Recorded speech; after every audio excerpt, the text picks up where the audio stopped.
আসসালামু আলাইকুম সুপ্রিয় শিক্ষার্থীবৃন্দ, হাজির হলাম নতুন একটা ভিডিও নিয়ে। এই ভিডিওতে আলোচনা করব ষষ্ঠ শ্রেণীর গণিত বইয়ের প্রথম চ্যাপ্টার নিয়ে।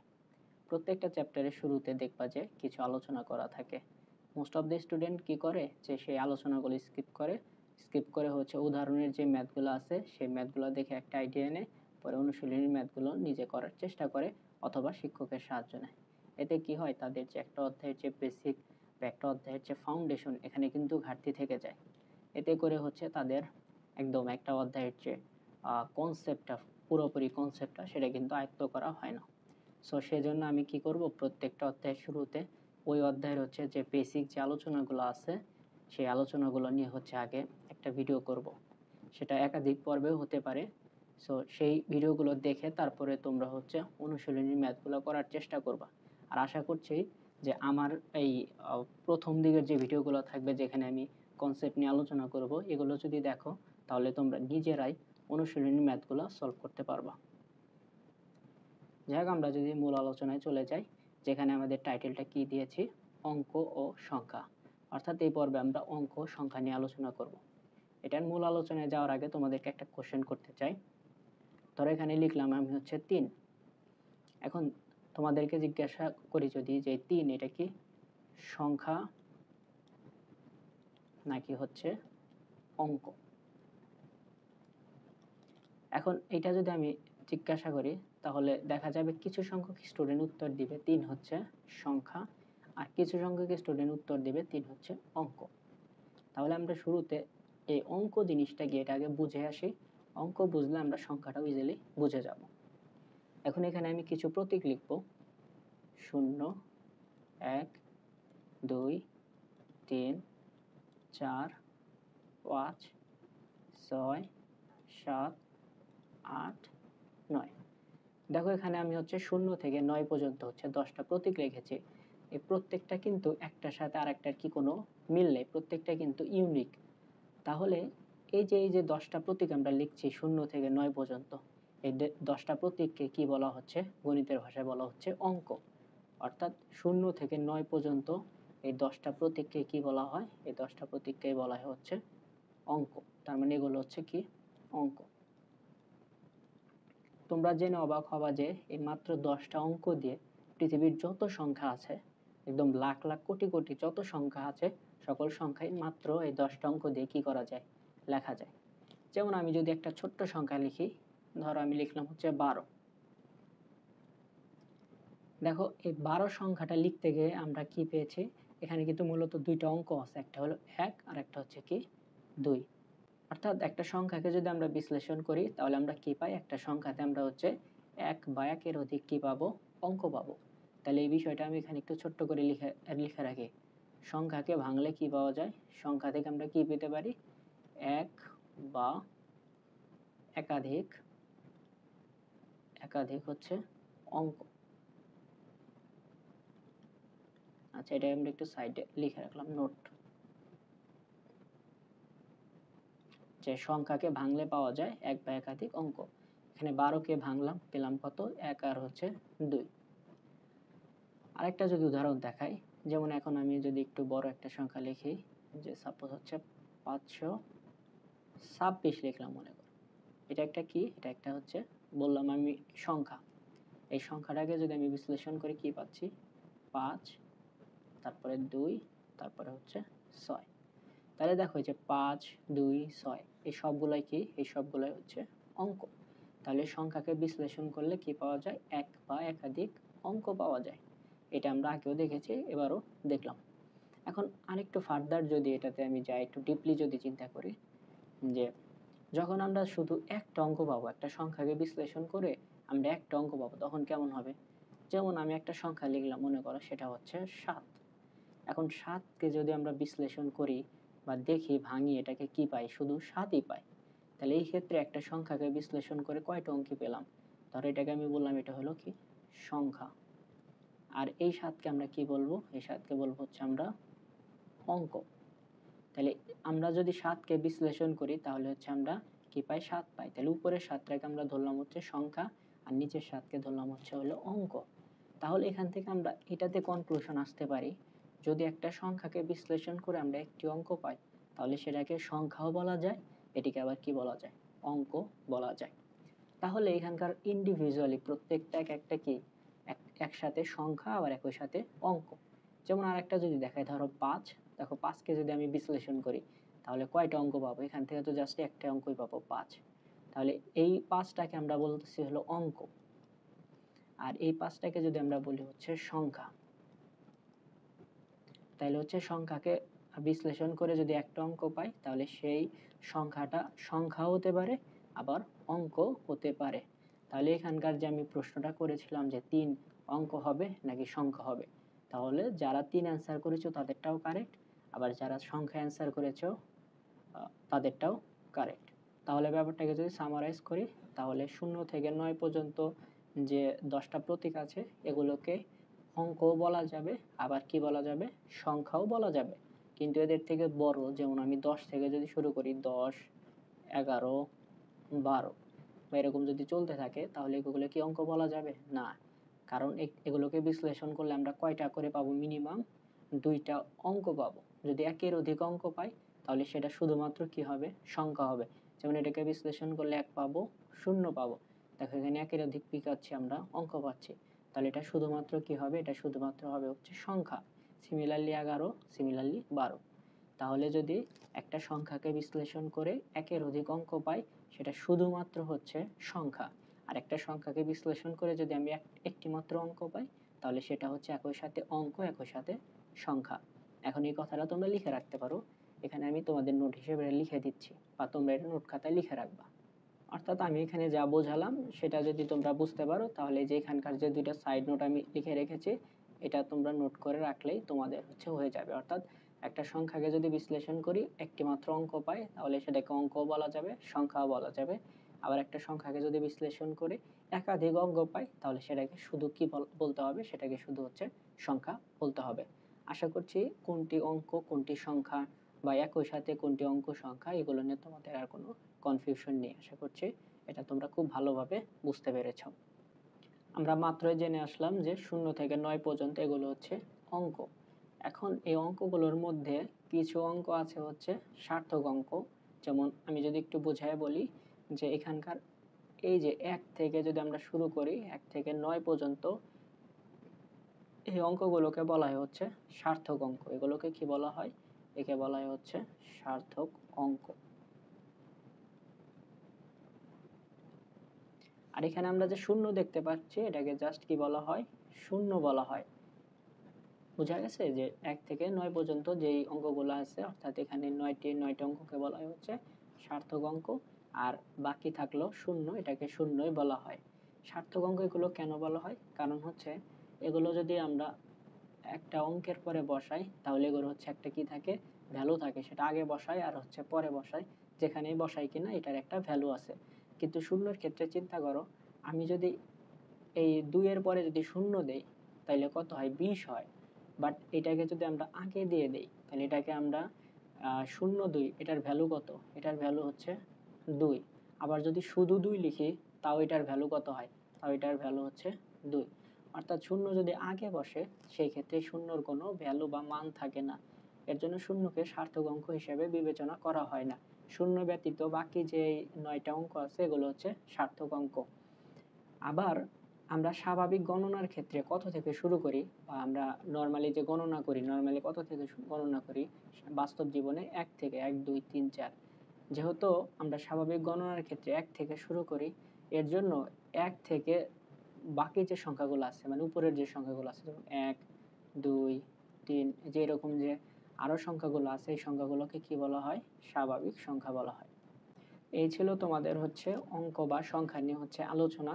এখন আমরা দেখব যে আমাদের যে সংখ্যা পদ্ধতি বা আমরা যে সংখ্যা গণনা করি এটাকে কি বলা হয়, 10 গুণোত্তর সংখ্যা পদ্ধতি বলা হয়, বা 10 গুণোত্তর বা দশমিকও বলা হয়, দশমিক সংখ্যা পদ্ধতি। সো এটাকে আমরা একটু ডিপলি আলোচনা করব বা ডিপলি একটু বোঝার চেষ্টা করব। এটাই হচ্ছে আমাদের মূল এই অধ্যায়ে হচ্ছে বোঝার বিষয়। সো এর জন্য আমি হচ্ছে পরে আরেকটা স্লাইড নিয়ে নিচ্ছি।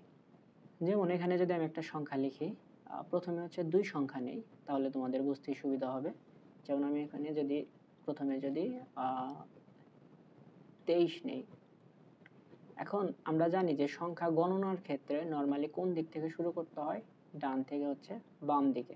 এটা মনে রাখবা যে সংখ্যা গণনার ক্ষেত্রে আমরা কোন থেকে, ডান থেকে বাম দিকে যাব, মানে একটা সংখ্যা এটা কত এটি হিসাব করার জন্য ডান দিক থেকে বাম দিকে এদিকে যাব।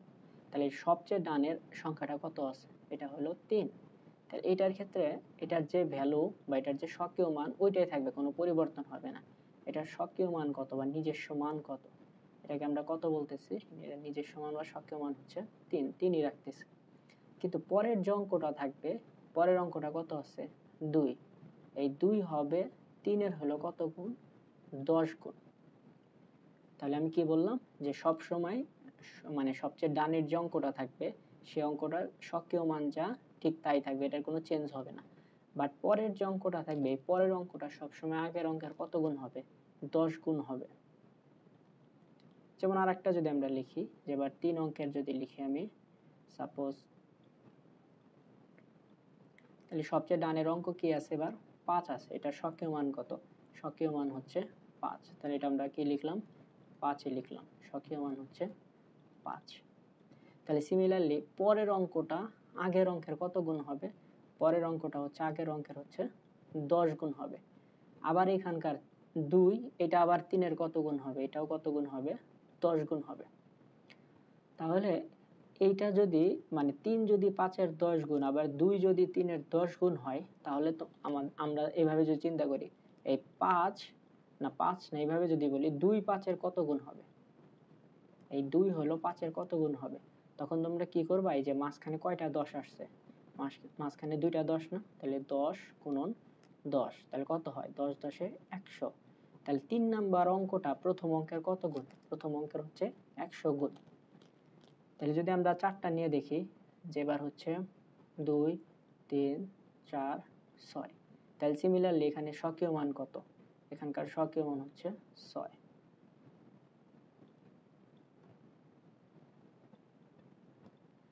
তাহলে হচ্ছে 4 6-এর কত গুণ, 4 6-এর হচ্ছে 10 গুণ। আবার 3 4-এর কত গুণ, 10 গুণ। আবার 2 3-এর কত গুণ, 10 গুণ। অর্থাৎ এভাবে চলতে থাকবে। এটা আমি সাইড নোট হিসেবে লিখে রাখছি, পরের অঙ্ক আগের অঙ্কের 10 গুণ। এটা হচ্ছে আমাদের সূত্র, বা এটা তোমরা মনে রাখবে, এটা তোমরা নোট খাতে উঠাবা যে পরের অঙ্ক সবসময় আগের অঙ্কের কত গুণ হবে, 10 গুণ হবে। তাহলে হচ্ছে 4 6-এর 10 গুণ, 3 4-এর 10 গুণ, 2 3-এর 10 গুণ, প্রত্যেকটার ক্ষেত্রেই সিমিলার। এখন আমরা কি করব, যে কোনো একটা অঙ্কটাকে আমরা যদি এর স্থানীয় মান হিসাব করতে যাই, তাহলে সবসময় আমরা কার সাথে তুলনা করব, সবসময় হচ্ছে আমরা এই স্বকীয় মানের সাথে তুলনা করব। তাহলে দেখো এখানে অঙ্ক আছে কয়টা, এখানে অঙ্ক আছে হচ্ছে কয়টা, এখানে অঙ্ক আছে 1টা 2টা 3টা 4টা অঙ্ক আছে। তাহলে প্রথমে হচ্ছে আমরা এই 4-এর সাথে এই 1-এর তুলনা করব, তারপরে হচ্ছে 3-এর সাথে 6-এর, তারপরে হচ্ছে 4-এর সাথে 6, এভাবে হচ্ছে আমরা তুলনা করব। তাহলে আমরা যদি এইটাকে যদি দেখাই, এটাকে একটু ভালো করে লিখি, 2 3 4 6। প্রথমে আমরা এই দুইটাকে তুলনা করি। এখন এর এর মাঝখানে এটা 10 গুণ, একটু আগে দেখছি এটার 10 গুণ, এটার 10 গুণ। তাহলে হচ্ছে এই 2 এবং 6 এর মাঝখানে কয়টা 10 আছে, 1টা 2টা 3টা, তাহলে এটা হলো 3 বার গুণ করতে হবে 10। তাহলে কত আসে এখান থেকে, এখান থেকে আসতে হচ্ছে 1000। তাহলে আমরা বলতে পারি 2 6-এর কত গুণ, 2 হচ্ছে 6-এর 1000 গুণ। তাহলে হচ্ছে 2 এর স্থানীয় মান বের করার জন্য আমরা যেহেতু এখানে কত সংখ্যা কত আছে, সংখ্যা বা অঙ্ক কত আছে, অঙ্ক আছে হচ্ছে 2, তাহলে 1000-এর সাথে কত গুণ দেব, 2 গুণ দেব, তাহলে কত পাইলাম, এখানে 2000 পাচ্ছি। তাহলে এটা হলো আমাদের প্রথম ধাপ। পরের ধাপে হচ্ছে 3-এর সাথে 6-এর আমরা কম্পেয়ার করব, 2 3 4 6। যেহেতু 2 এর কাজটা শেষ, আমরা চাইলে দুইটাকে লিখতেও পারি, নাও লিখতে পারি। তাহলে এবার 3-এর সাথে হলো 6-কে কম্পেয়ার করতেছি। তাহলে এর মাঝখানে কয়টা 10 আছে, এর মাঝখানে 10 আছে হচ্ছে 2টা। তাহলে এখানে 10 কয়বার গুণ হবে, 10 গুণ হবে 2 বার, তাহলে এটা পাচ্ছি কত, 100। তাহলে এখানকার অঙ্কটা কত আছে, অঙ্ক আছে 3, তাহলে এই 100-এর সাথে আবার 3 গুণ হবে, তাহলে কত পাবে এখান থেকে পাচ্ছি হলো 300। পরের ধাপে হচ্ছে 2 3 4 6। এবার আমরা কার সাথে কম্পেয়ার করব, এর সাথে এবার হলো 4-এর সাথে কম্পেয়ার করব। তাহলে 4 আর 6 এটা হলো কত গুণ, 10 গুণ। তাহলে এখান থেকে আমরা হলো, যেহেতু 10 একবারই আছে, সো 10কে আর দ্বিতীয়বার গুণ করতে হবে না, জাস্ট একবারই আমি 10 লিখলাম। আর এখানে অঙ্ক আছে কত, অঙ্ক আছে হচ্ছে 4, তাহলে 10-এর সাথে হলো 4 গুণ দেব, তাহলে 4 10-এ কত হচ্ছে 40 হচ্ছে। ফাইনালি লাস্টের স্টেজ 2 3 4 6। এখানে দেখো তো 6 যেহেতু প্রথম অঙ্ক হচ্ছে সবসময় কি লিখি আমরা, প্রথম অঙ্কের ক্ষেত্রে হচ্ছে জাস্ট স্বকীয় মান। তাহলে এখানকার স্বকীয় মানটা কত আমি যদি এখানে লিখি, এটার স্বকীয় মান কত, এটার স্বকীয় মান হচ্ছে 6। এখন এটা আমরা কেন বের করলাম, এটার কাজ কি? এটার কাজ হলো এখান থেকে হচ্ছে আমাদের যে স্থানীয় মান বা হচ্ছে আমাদের যে গুণের সিস্টেম বা সংখ্যা পদ্ধতি গণনার সিস্টেম, এটাই চলে আসছে। তাহলে এখন দেখো এখানে প্রত্যেকটা যে মান পেলাম আমরা 2000, এখানে 300, এখানে 40, এখানে 60, এই 6 লাস্টেরটা হলো 6, 60 হবে না 6। তাহলে হচ্ছে এই সবগুলোকে এখন আমরা কি করব, সবগুলোকে যদি আমরা যোগ করি তাহলে আমরা আলটিমেটলি 2346ই পাবো। এটা আমি এখানে একটু আলাদা করে দেখাচ্ছি, যেমন 2000, এটা একটা যেহেতু আমরা গুণ করে পেয়েছি আলাদা ভ্যালু, কি করবে এইটা যে মানটা পাবো যখন আমরা অন্য সংখ্যার সাথে, অন্য সংখ্যা বলতে অন্য অঙ্কের সাথে হচ্ছে কাজ করব, তখন কিন্তু যোগ করতে হবে। অর্থাৎ 2 এর জন্য কত পেয়েছি 2000, লিখলাম 2000। 3 এর জন্য কত পেয়েছি, 3 এর জন্য পেয়েছি হলো 300, তাহলে মাঝখানে আমাদের দিতে হবে যোগ। এরপরে হচ্ছে 4 এর জন্য কত পেয়েছি 40, এটার জন্য যোগ দিতে হবে, আর লাস্টে পেলাম কত 6। তাহলে এটাকে যদি আমরা যোগ করি তাহলে রেজাল্ট পাবো হচ্ছে 2346। আচ্ছা, তাহলে এখান থেকে আমরা কি পাচ্ছি, এখান থেকে দেখো আমরা এটা বুঝতে পারছি যে সব সময় পরের অঙ্ক আগের অঙ্কের কত গুণ হয়, 10 গুণ হয়। যেহেতু প্রত্যেক ক্ষেত্রে এরকম হচ্ছে, এর জন্য আমরা যে দশমিক সংখ্যা পদ্ধতি যে আমরা হিসাব করি বা আমাদের যে সংখ্যা পদ্ধতি সিস্টেম, এর জন্য কি বলা হয় 10 গুণোত্তর। যেহেতু 10-এর গুণিতক হারে বাড়তেছে, অর্থাৎ 10 তারপর আবার 10 আবার 10, এরকম 10 10 গুণ করে বাড়তেছে, এর জন্য কি বলা হয় 10 গুণোত্তর সিস্টেমও বলা হয়। আর দেখো প্রথম সংখ্যার ক্ষেত্রে, সংখ্যা বলতে অঙ্ক, প্রথম অঙ্কের ক্ষেত্রে আমরা যেই স্বকীয় মান ছিল তাই পাচ্ছি। পরেরটার ক্ষেত্রে আমরা কত পাচ্ছি, দেখো পরেরটা হলো 4, দেখো 4 এর ক্ষেত্রে আমরা কত পেয়েছি 10 গুণ করে পেয়েছি। তার মানে এটা কিন্তু 40 চলে আসে, 40 মানে 10 দিয়ে আমরা 4কে গুণ করলে কত হয় 40 চলে আসে। অর্থাৎ পরের সংখ্যার সাথে, সংখ্যা বলতে অঙ্কের সাথে আমরা 10 গুণ করতেছি। তারপরের যে অঙ্কটা 3 নম্বর অঙ্কের সাথে কিন্তু আমরা 100 গুণ করতেছি। তারপরের অঙ্কের সাথে কত গুণ করতেছি 1000। এভাবে পর্যায়ক্রমে চলতে থাকবে। অর্থাৎ তোমাকে যখন ইন্ডিভিজুয়াল ভাবে স্থানীয় মান হিসাব করে তুমি সংখ্যাটা বের করবা, তখন কিন্তু হচ্ছে সবসময় এই স্বকীয় মানের সাথে কি করবা, কম্পেয়ার করবা। আশা করছি এটা বুঝতে পেরেছো যে কেন আমাদের যে এই সংখ্যা পদ্ধতিকে কি বলা হয় 10 গুণোত্তর পদ্ধতি বলা হয়। এখান থেকে মনে রাখার বিষয় হচ্ছে এই যে এটা, যে সবসময় পরের অঙ্ক আগের অঙ্কের কত গুণ হবে 10 গুণ হবে, এর জন্য কি বলা হয় 10 গুণোত্তর সংখ্যা পদ্ধতিও বলা হয় বা দশমিক সংখ্যা পদ্ধতি। আর দশমিক সংখ্যা পদ্ধতি বলার আরেকটা কারণ আছে, সেটা হচ্ছে এখানে টোটাল কয়টা অঙ্ক ব্যবহার করা হয়, 10টা অঙ্ক ব্যবহার করা হয়, এর জন্য একে কি বলা যায় দশমিক সংখ্যা পদ্ধতি বা দশমিক সংখ্যা বলা যেতে পারে। এছাড়া আরো অনেক সংখ্যা আছে বা সংখ্যা পদ্ধতি আছে, যেমন বাইনারি সংখ্যা পদ্ধতি, এখানে মাত্র 2টা অঙ্ক ব্যবহার করা হয়, সেটা হলো 0 আর হচ্ছে 1। বাইনারিতে হচ্ছে এই 2টা ব্যবহার করা হয়। যত ইলেকট্রিক্যাল ডিভাইস আছে যেমন কম্পিউটার, ল্যাপটপ, এগুলো যেই ভাষার মাধ্যমে কাজ করে সেটা হলো বাইনারি সংখ্যা পদ্ধতি বা বাইনারি এই যে অঙ্ক আছে এগুলোর মাধ্যমে হচ্ছে কাজ করে। তোমরা যখন বড় ক্লাসে উঠবে এগুলো নিয়ে আরো ডিটেলস হচ্ছে জানতে পারবা। সো আজকের আলোচনা এতটুকুই ছিল, আশা করছি বুঝতে পেরেছো। এর পরবর্তী পর্বে আমরা বিভিন্ন সংখ্যা গঠন রীতি, যেমন দেশীয় আন্তর্জাতিক, এগুলো নিয়ে হচ্ছে বিস্তারিত আলোচনা করব। সেই পর্ব দেখার আমন্ত্রণ জানিয়ে এখানেই বিদায় নিচ্ছি। ধন্যবাদ সকলকে।